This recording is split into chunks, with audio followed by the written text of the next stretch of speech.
Welcome back to the Personality Debate Show. This is week 4.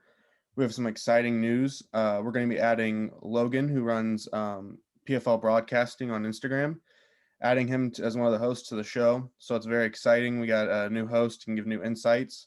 How do you feel to be a part of the show now, Logan? Oh, it feels great. I mean, just less than a week ago, I was not even a part of the PFL, and now I'm part of the podcast. So yeah, it feels great. Great That's to have you awesome. joining us. Yeah, thank you. All right. Well, we'll just go ahead and jump right in. We're going to get our first guest, Ben Morwick, on the show here. He was the first player in PFL history to be named both Offensive and Defensive Player of the Week, earning him the title of Week 3 MVP. Welcome our first guest, Ben Morwick. As I said, he was announced both Offensive and Defensive Player of the Week. So how does it feel to be the first player to name both in the same week? Feels great. I didn't think I was going to win Offensive Player of the Week, but, it's a good feeling. Congratulations. Thanks. So why did you not think you were going to win Offensive Player of the Week with all those stats? Because Alex had like 600-something yards. And But you had 10 touchdowns. Yeah, I guess. It's insane. Not to mention your averages were definitely better. Had you put up just about the same numbers on less attempts. Yeah, he got kind of sold by drop passes though. So That's true. Does the panel have any questions for Ben? I just want to say, how do you want to go ahead, Kian, or do you want me to? All right. I just want to say, great job out there last week. As I always say, I mean, you can't undispute the facts. But I'd like to know, how are you feeling about playing the Delaware Dolphins again? How are you feeling? Are you more nervous this time? How are you feeling? I'm actually less nervous this time because we beat them in the terrible conditions. Like it was like 4 inches of snow on the ground. Everybody was slipping. Everybody was playing terrible. There was like no defense involved. And I feel like we've been getting better every single week. Like our defense has been getting better every single week. So I feel like it's going to be like probably an easier game for us this week than it was week 1, in my opinion. Interesting. And my the other question that I have is, do you have any fear over any of our players now since you've been able to see them play in other weeks that you're a little bit more concerned about? Probably Alex still, just because he's continued to be the best player on your team and getting better numbers every single week. So he's probably still the biggest threat. All right.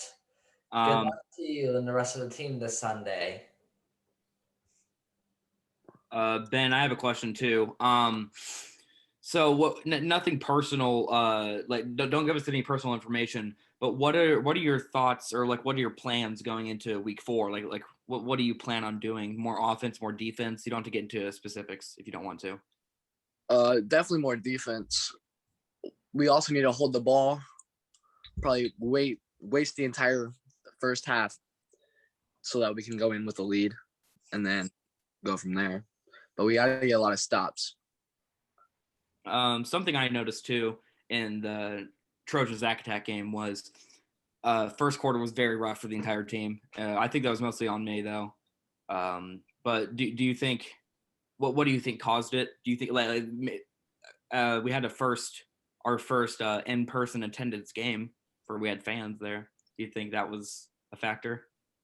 I mean, I think it was just we went in the game thinking that was going to be a very light game. Like we didn't have to try as much. So we just played down to our competition, and then, I snapped on Carter, and we started playing from there. Carter stepped it up. I mean, the fans were getting in your head, but we definitely went uphill from the first quarter. Yeah, I agree. And I just got to ask a quick question to Noah real quick. Since we have Ben on right now, who's a Trojans quarterback, do you know what game goes first this Sunday? Is it Trojans versus Dolphins? No, it's Knack Attack Hogs is the first game. Would you like to hop in here, Logan? Oh, you're muted. Well, we'll cut that out. Don't worry. There you go. There we go. All right. First time. I have a question for Ben. Bringing up Brendon Sego, it was recently showed that he had a QBR of 158. It was also shown last week that you can clearly catch the ball and, juke out about 9 defenders on your way to the end zone. So will you be using him, or are you just going to go with your normal game plan? I'm gonna tell you the same thing I told Brendon. We'll see. We'll see how the game goes. All right. I wanted to ask you, how did you feel the only being allowed to rush one time as a quarterback? How did you feel that affected the game? It's definitely a big factor. Even though I don't run as much as the other quarterbacks, it's still a huge factor for me. Because there was plenty of times where I was getting I had to run back and forth when I had I wanted to run, but I feel like it's making it more even, and it's probably better for the league. Does the panel have any more questions? I'm good. No, I mean, I agree. I agree with what he said. Best of luck to you guys and the rest of your team this Sunday. Nice. Yep. Good luck, Ben. Thank you for joining the show, Ben. So we're going to go ahead and jump into our first topic. Did any of you guys have any big takeaways from week 3? I want Logan's perspective first out of all of us real quick, actually. Yeah. I'll go first on this one. I mean, Trojans are still the team to beat, obviously. It started off rough, clearly. What were they down, 14-7 or so? Yeah, it was the first time in Nacatech's history where they led a game. Yeah. So they were down to Nacatech, but then what was it? Did they score 70 straight or something? Something like that, yeah. So that's clearly insane. Still a team to beat, obviously. When it comes to the Dolphins, extremely surprised. I thought they would come in and win by a touchdown, maybe come back in the end. But they dominated. And I know the snaps by Swicklow were obviously crucial to the domination. But, their offense, they got stopped maybe twice or something. They were going back-to-back scoring. Hogs, I thought they'd come in and keep it close. They almost forfeited. They were a play away from forfeiting. So, I don't know. Crime week this week. This week? Yeah. Yeah. I'll let you take this one first. I'm trying to think here. So, big takeaways from week 3. I noticed that in week 2 against the Hogs, Trojans Hogs game, a big part of our victory was getting to the opponent's head. And I think on this, at least the first quarter of Nacatech Trojans, I feel like we were on the receiving end of people getting in our heads, and by our I mean me and Carter's. Mostly just the sidelines. It's whatever. It's supposed to help, and it did. When they left, I played better, but I don't think it was because they left. I think it was because I wanted to show them what they were going to miss out on. Is really what I thought. So I think that's my personal take from it. I didn't get to see much of the Dolphins Hogs game, but I did see how dominant Aiden White was when there's not crappy weather. It's scary, and I have to go up against him this week. So that's really has actually been on my mind a lot. So he's already in my head, and the game hasn't even started. It's about 4 days from starting, and it's crazy because I don't know, man. I know I'm not going to be able to do much. That's just a fact. I'm just not as big and strong as him. But you just got to try your best out there, and I think both teams. All teams, not even both, just all teams tried their best in the entire league this week. Jacob? I honestly think Nacatech's going to come out very good this week as well. They're going to start good, at least from what I believe. But I also know for a fact that the Hogs are going to be very dominant. They're not going to let another loss happen. But I'm just going back to last week. I thought that the Trojans would be able to pull it off by 7. oh my gosh. I thought that the Dolphins, the team that I'm on, would be able to pull it off by 7 against the Hogs. By the way, I thought the Trojans would win more, and they did win more. But long story short, I really think that if there had been a few better snaps, and when Eric got injured very early on in the game before halftime, that also caused some issues because Eric is one of their star players, and Michael also wasn't feeling 100%. Noah also, of course, I was guarding Noah, and Noah was complaining a few times about his foot, I believe it was, or his knee or something like that, and he was definitely sore and not running as fast as I've seen him run in other weeks, which is why I was able to stop the ball a few times before it got into Noah's hands because he wasn't feeling 100%. But I definitely think the Hogs are still a very great team, and you're going to see them play at 100% this week. That sounds good. We'll wrap that segment up there. We would like to welcome Brendon Sego, wide receiver for the Trojans, to the show. Here to discuss the Trojans' success in the league. So, how does it feel to be 3-0, Brendon? A few months ago when we did the draft and stuff like that, I was coming in, feeling pretty confident in our team, and that confidence has really pushed us forward. I think, being 3-0 is an unbelievable feeling, but the goal is not to go undefeated this year. The goal is to win a Super Bowl. So if we lose one along the way, it's perfectly fine. We're not here to lose, but we're here to just keep on winning.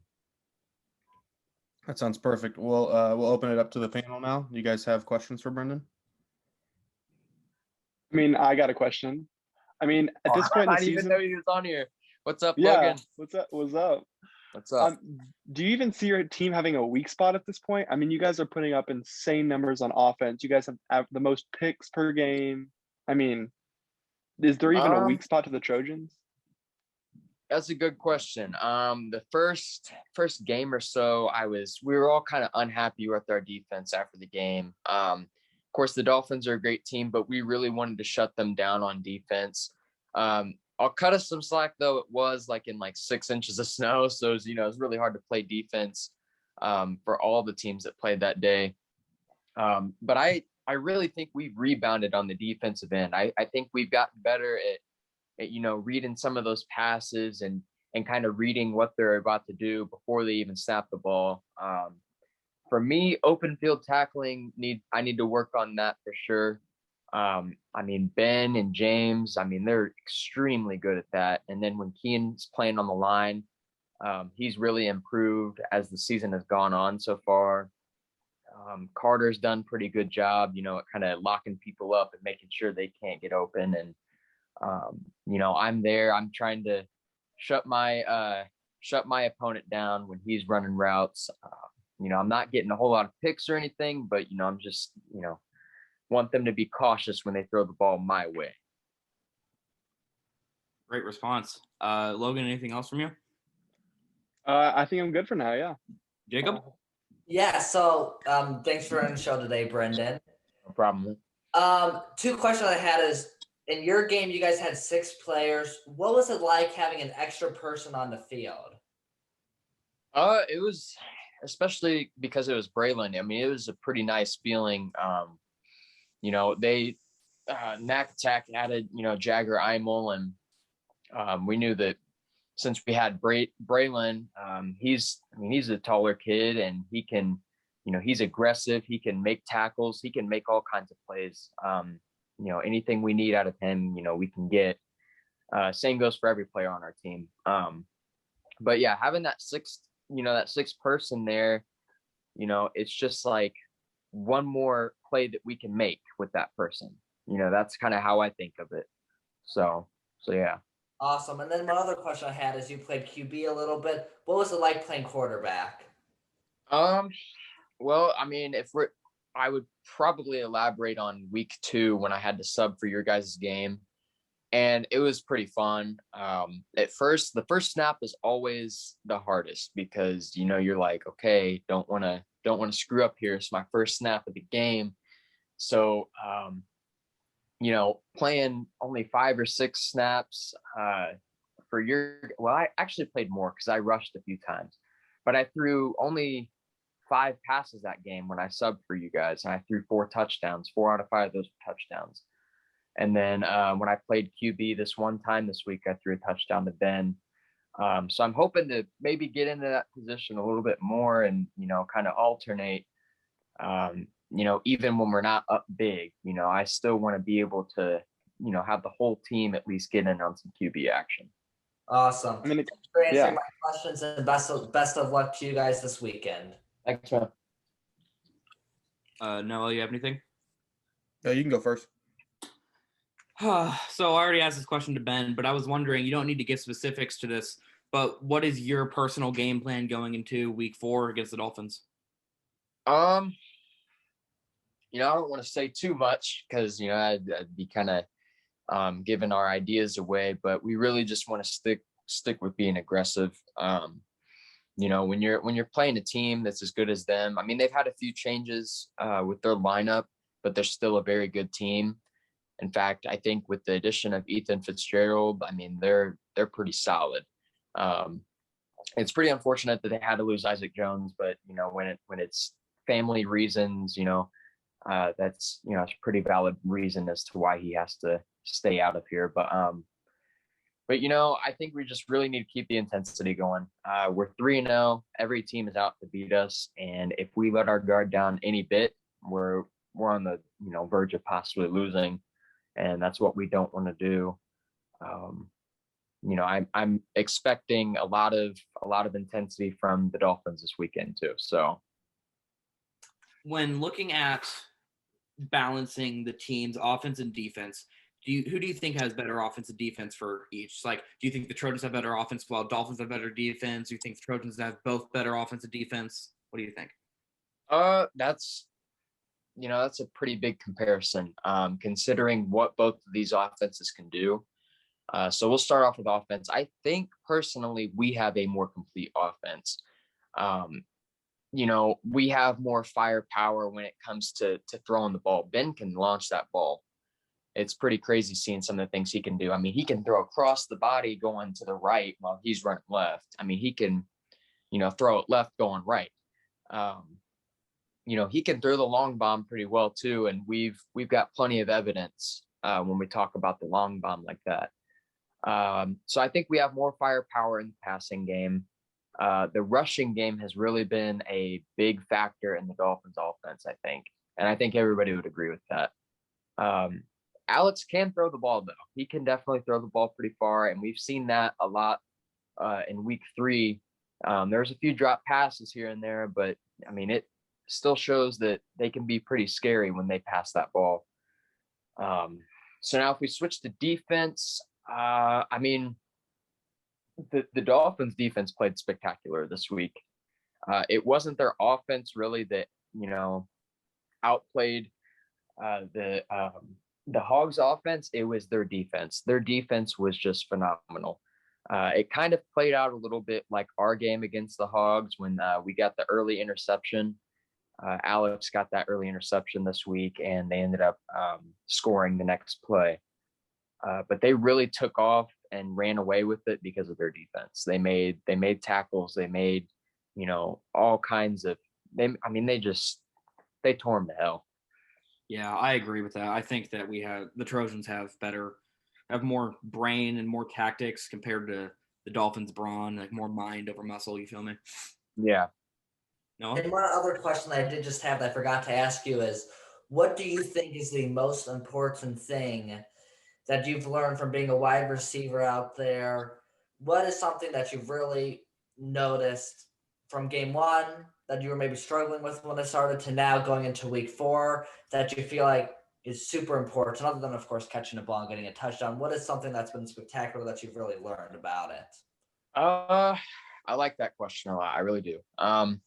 There's not a lot of people who play at the wide receiver position that really think about other things rather than just catching the ball and making, completions, getting touchdowns, or running after the catch. There's a few times where I've kind of slid over and, decided to help block. That was kind of before we made this new rule about the QB rush and then, having defenders rushing. But just sliding over and blocking sometimes can really help your offense out because, there's some kids they're very quick. They can, as soon as that ball snaps, they're already in your face. I mean, you really need that extra block sometimes. But as far as like when I'm out there, like, trying to make a catch, it's just really all about getting open, like right off the bat. I mean, if I'm sitting here doing all these cuts and jukes and this and that, and I can't get open, I mean, it's just very, very tough to even make a play. And I've yet to really have any instance where Ben has thrown one up to me and me and a defender are fighting for the ball, trying to come down with it. I've always just tried to get open as soon as I can, but most of the time when Ben sees a defender by me, he's not really going to force it, which is a good thing.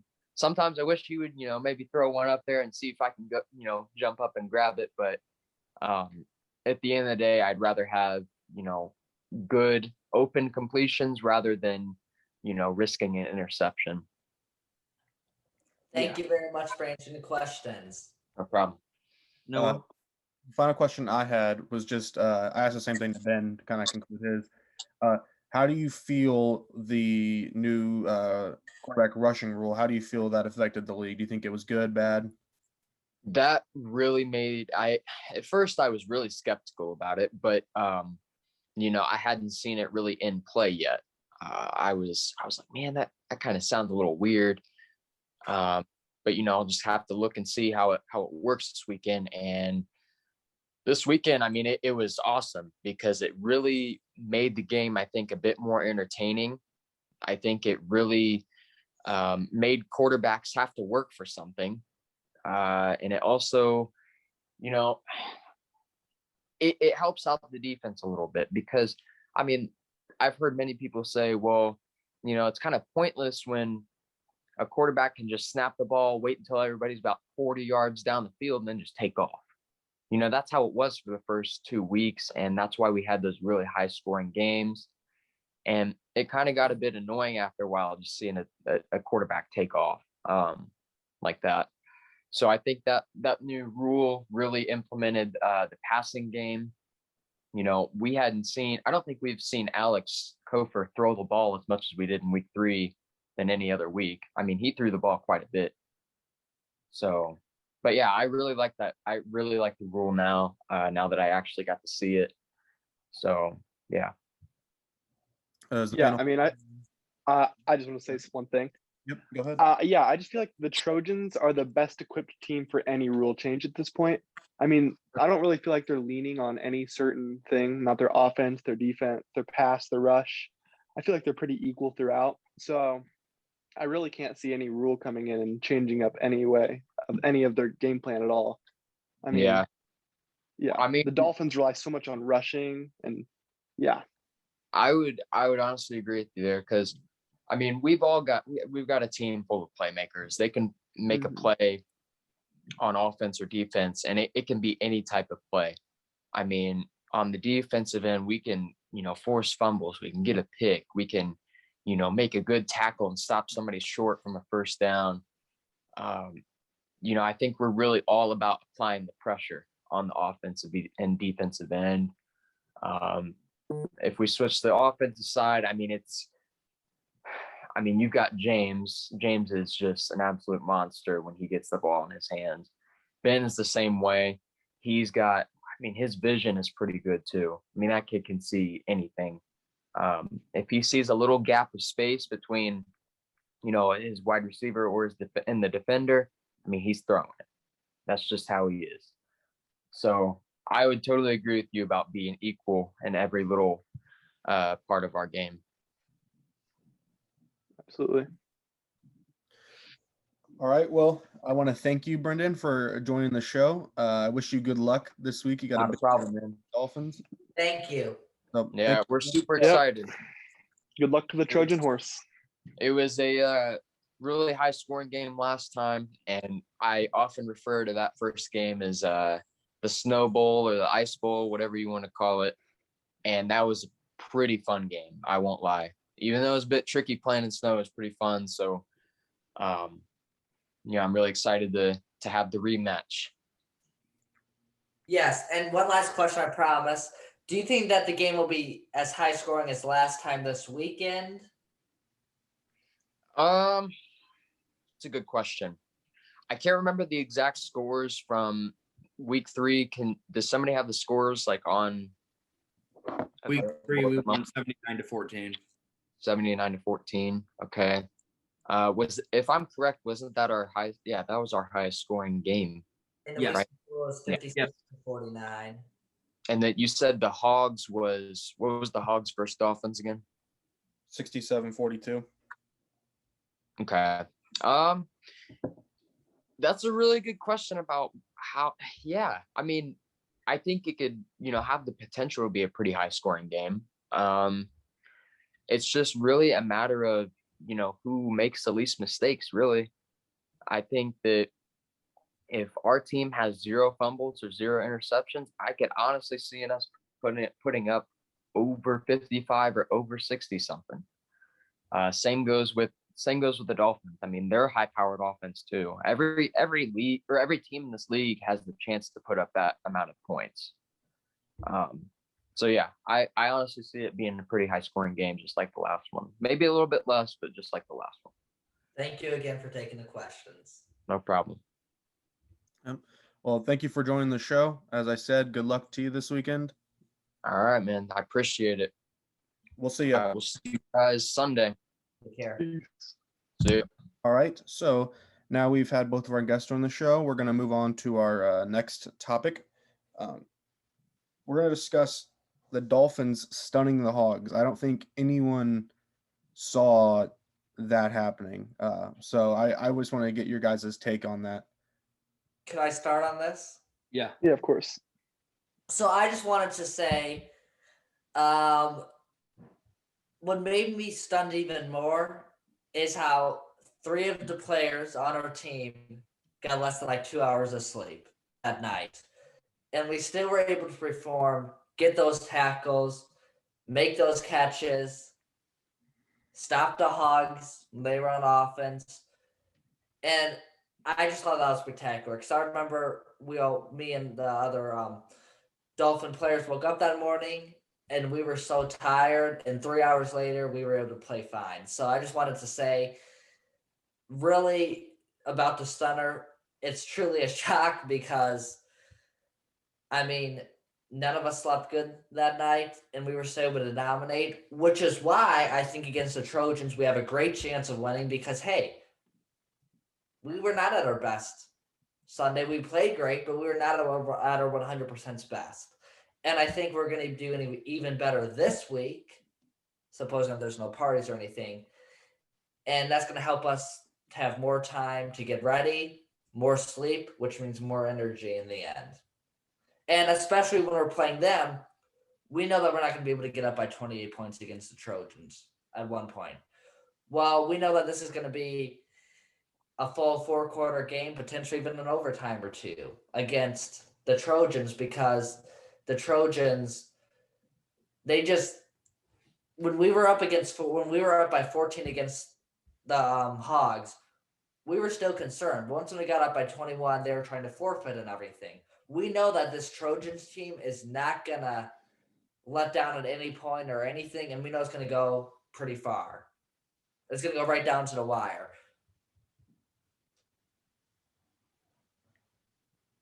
You wanted to hop in next? Yeah, I'll say something.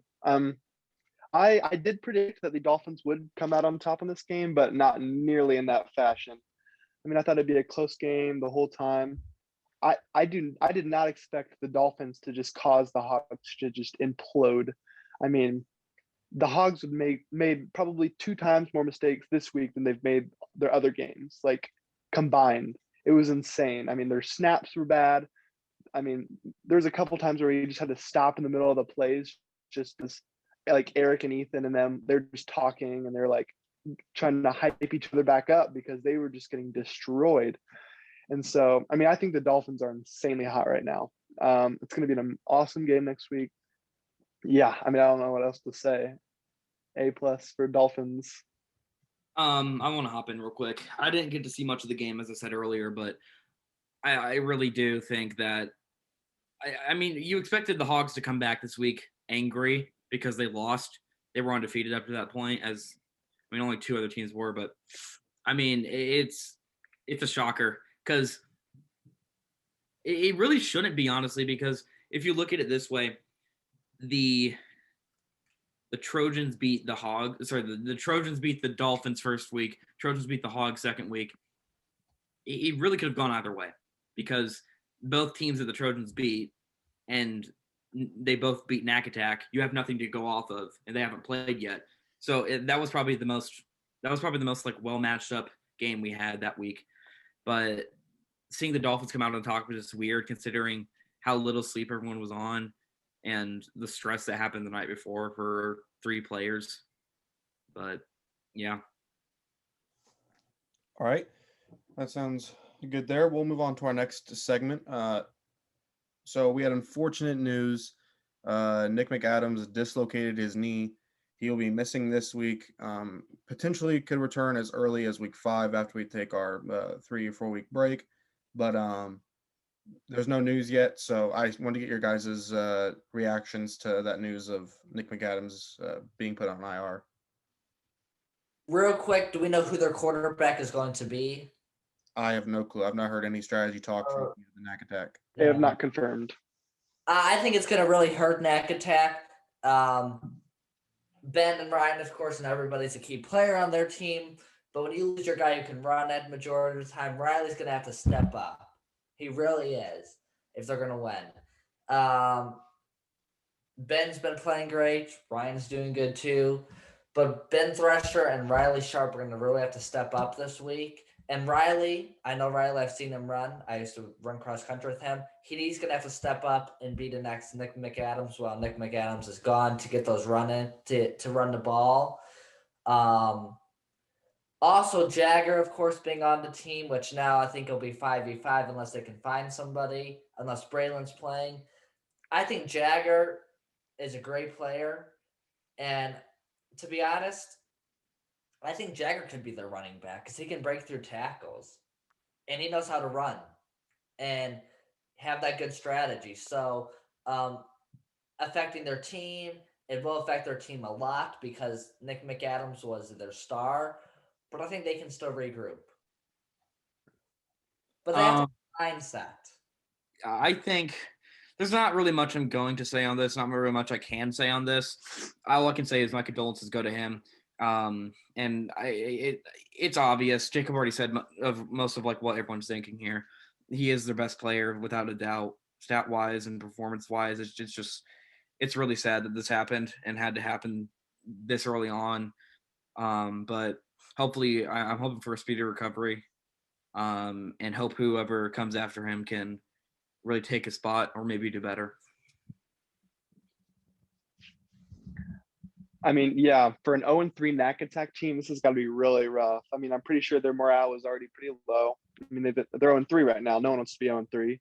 But now to lose virtually your star player, I mean, that's got to be rough.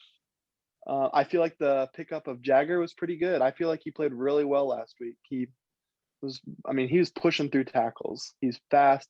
He's got a little bit of a highlight tape already, but I just can't see their morale being much higher than it was last week with the loss of Nick. They have to communicate if they want to win. And I haven't seen many communication. And I think without that communication, they, to be honest, could have won a game or two. Mm-hmm. And at least with the Dolphins, we learned in week 1 that we were not communicating as well as the Trojans had planned. The Trojans had a book of plays planned and everything.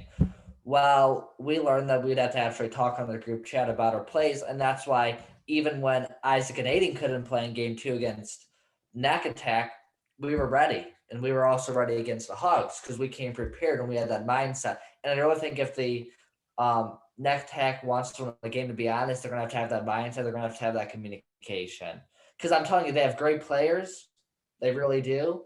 They have a lot of fast players on their team. Jagger's fast. Riley Sharp is fast. Nick McAdams is fast, hoping that he returns by week 5. but I really think communication is going to be key for them. And I've said that since week 2. For sure.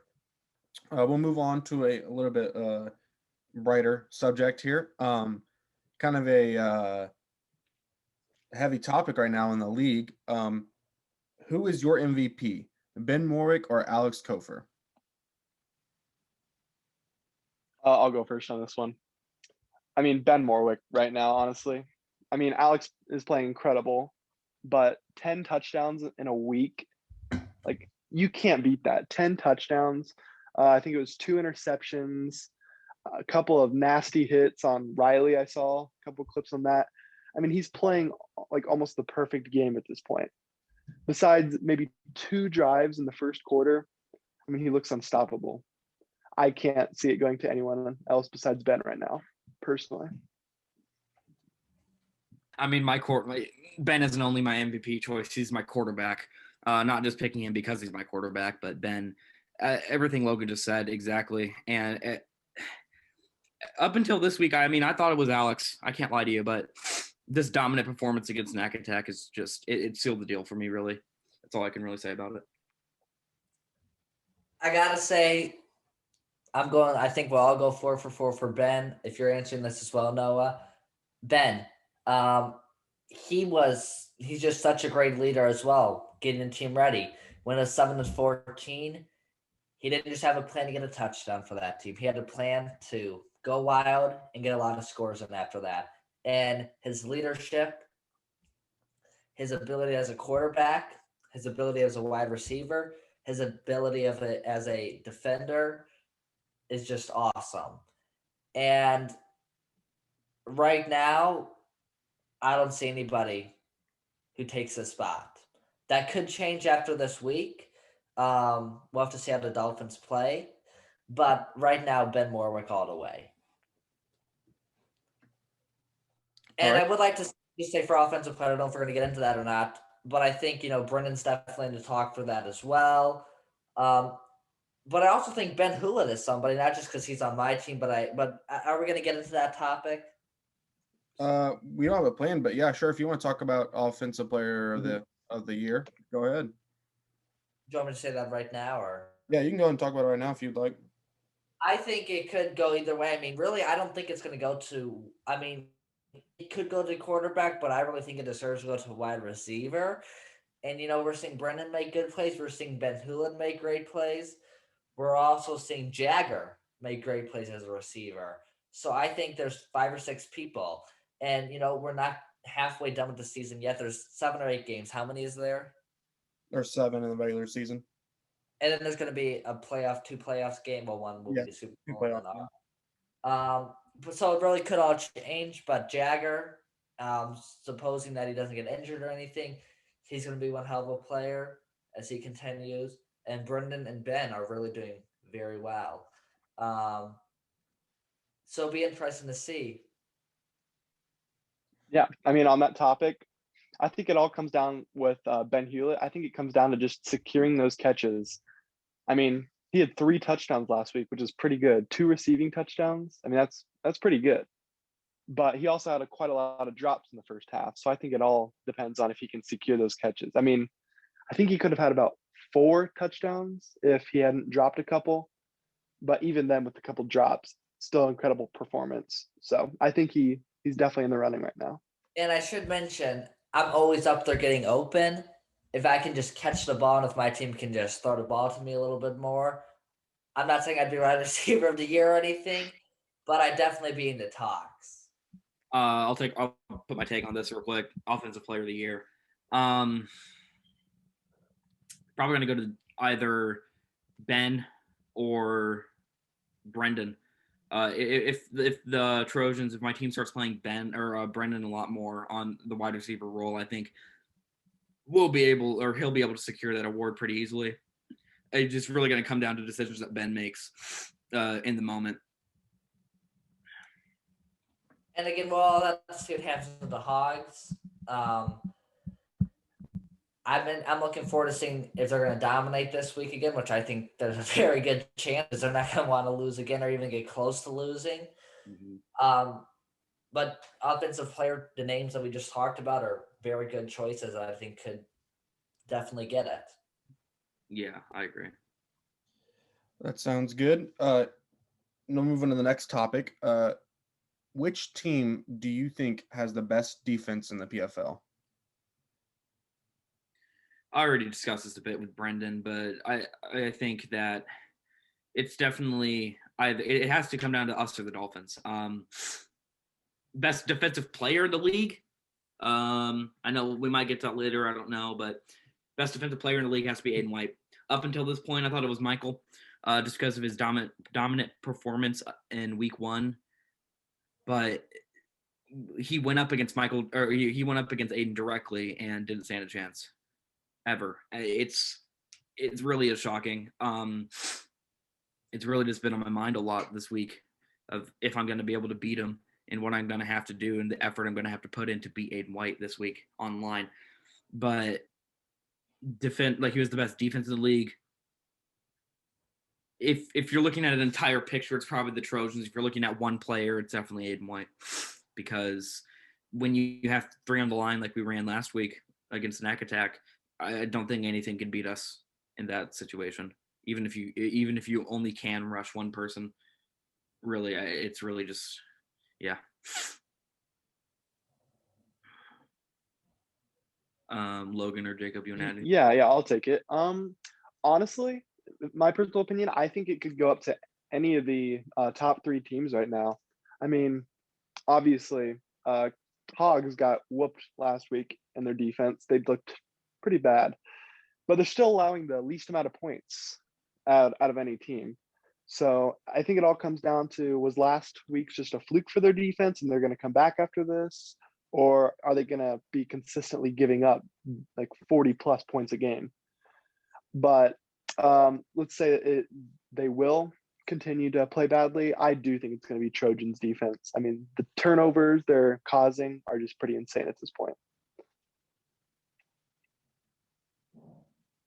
Do you have anything to add, Jacob? I think Logan really hit it. Trojans, Aiden White's super good. Ethan Fitzgerald is super good. He definitely needs to be considered.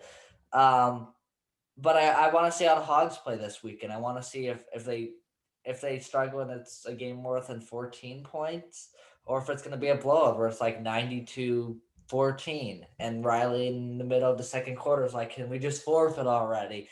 I'm interested in seeing if it's going to be a big defensive blowout because of their stops against them.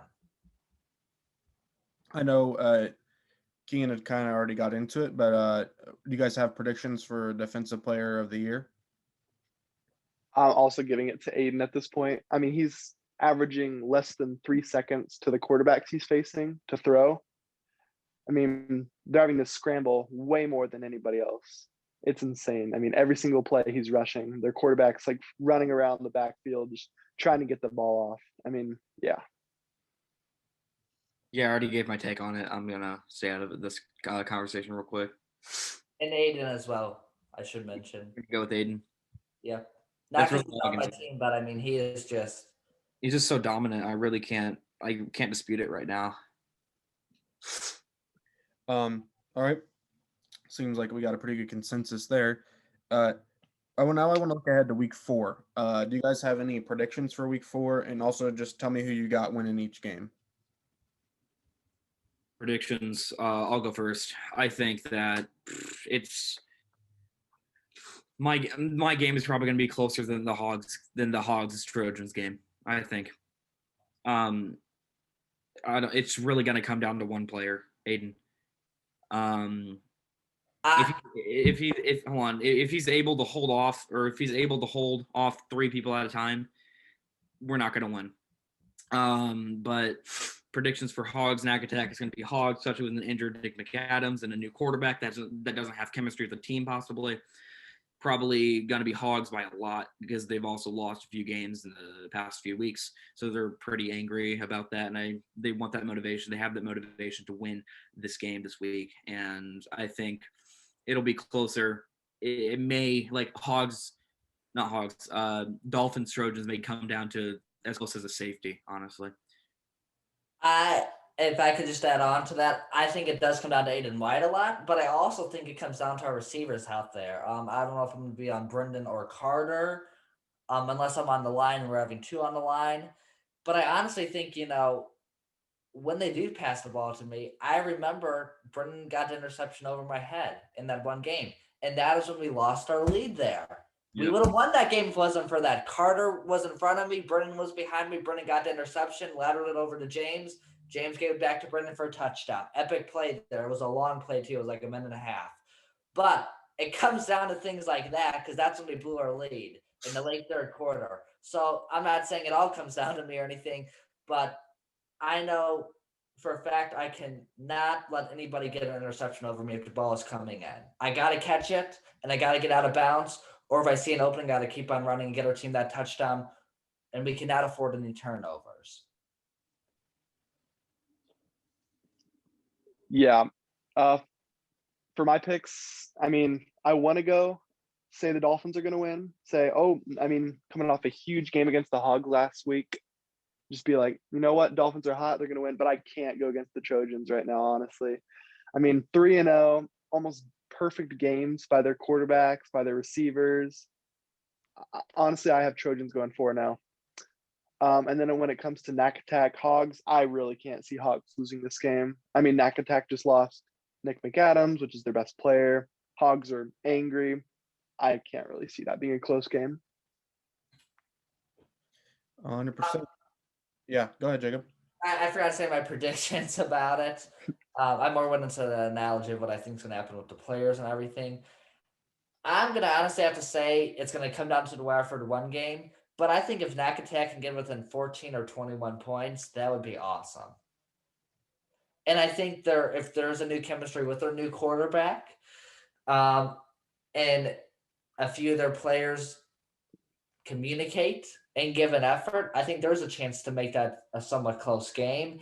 But as far as the primetime game, I gotta say Dolphins. And I'm not just saying that because I'm a Dolphin player, but I'm saying that because, when you have Aiden plays absolute best, just like what Kian mentioned, he's unstoppable. Now, again, injuries can always happen. You also can't let turnovers happen. Ben had a few misses. Add a few misses too. We can't let that happen as receivers. I'm not sure if Mason's coming back or not. Is he? Not for this game. Not for this game. So it's 5v5 then. Yeah. All right. I think it's going to be interesting. I also think, though, the Trojans could suffer a little bit because they just had Braylon. I suppose that now Braylon might be going to the why can't I think of it? He may be Knack sending for Knack Attack, yeah. Yes. It's potentially. I think it will happen probably. So if that happens, of course, they might, a few times, because they use Braylon a lot because Braylon's a great player. They could say, oh, well, where's our Braylon, because he caught a lot of passes. He was there to make stops and everything. So I think us playing a 5v5 game against the Hogs does prepare us a little bit better going into this week. For sure. Do you guys have any other topics you'd like to cover? Any other statements? Nothing. No, just glad I got to be on. It's fun. Looking forward to having you on in the future, of course. Yeah, of course. Yeah, it's great to have you on the show. It's good to have another opinion and take. It's interesting too to have one that's outside of the league, not like a player. Mm-hmm. Have somebody that's objective and watching these games form his own opinion. It's pretty cool. It's really cool to have you on the show now. Yeah. Thank you. All right. Well, we can wrap the show up there. I want to thank everyone for tuning in. I also want to thank our guests, Ben and Brendon, for joining the show earlier. We'll look forward to week 5. That sounds good. We'll see you guys next time. Thank you, Noah. Yep. And real quick, happy birthday to Carter Hacker today. Happy birthday. Yep. Happy birthday, Carter. Happy birthday, And Hackatron. is going to be a great player this weekend. All right. See you guys next time. See ya. Peace. Yeah.